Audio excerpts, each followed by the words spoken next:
कर दिता। इमाम आजम अबू हनीफा रहमहुल्लाह दरस दे रहे सी, हदीस पाक पढ़ा रहे सी। आपने हदीस पाक जो पढ़ाते होंगे सी ते बड़ा बड़ा कोई यानी मनसब वाला भी बंदा आंदा सी, आप खड़े नहीं सी होंगे, लेकिन हदीस पढ़ाते उठ के खड़े होंगे ने, फिर बैठ जाते हैं, थोड़ी देर तो बाद उठ के खड़े हो जाते हैं, फिर बैठ जाते हैं। शागिर्दां पूछया जी उठ के खड़े क्यों होंदे हो? अज अजीब मंजर वेख्या। फरमाया मैं दरवाजा खुलिया होया सी, दरवाजे दे तो वेख रहा सी एक छोटा जिहा बच्चा सैयदजादा गली दे अंदर खेलदा सी। जो खेलदा इधर आंदा सी ते जो मेरे सामने आंदा सी मैं उठ के खड़ा हो जांदा सी। जी जो उठ के मैं खड़ा हो जाता सी, जो फिर गुजर जाता सी मैं बैठ जाता सी। खेलदा पिया सी बच्चा, लेकिन हुजूर दी आल दा सी,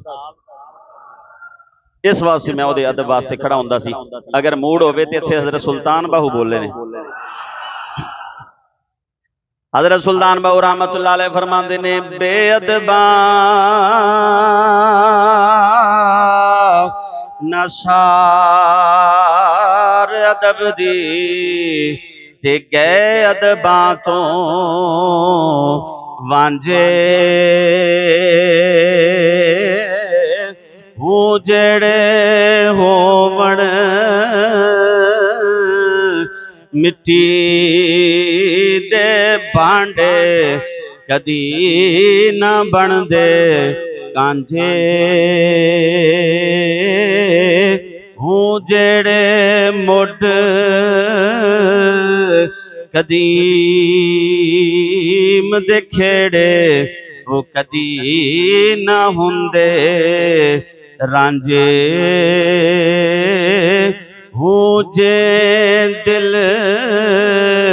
हुजूर न मंगया बाहू गए तो न जहानी वांझे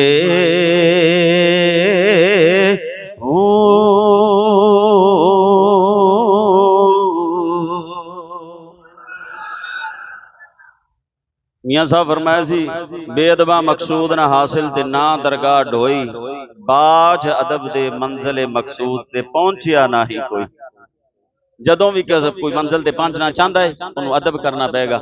उलमा ने लिखिया सदियों तो बाद जिहड़ा नबी दा वारिस होवे, आलिम दीन होवे, बा अमल होवे, उस बंदे ते जिहड़ा तनकीद करदा बगैर वजह तनकीद करदा उंगली उठांदा है। हाँ जी, तो वो इंज ही है जिवें नबी सल्लल्लाहु अलैहि वसल्लम दे वारिस ते उंगली उठा रहे है। सरकार फरमाया उलमा वारिस ने बगैर वजह तो। और हजरत शेख अब्दुल कादिर जिलानी रहमतुल्लाह अलैह फरमांदे ने कि असां जलील हुंदे वेखिया है उस बंदे नूं जिहड़ा हुजूर दे वारिस ते तनकीद पिया करदा है बगैर वजह तो। जे वारिस ते तनकीद करन वाला बर्बाद होकर दुनिया तो जाता है, तो जे नबी सल्लल्लाहु अलैहि वसल्लम की कोई बेअदबी करे, हाँ जी, हल्का लफज हुजूर वास्ते बोले, वो आबाद किवें हो सकता है?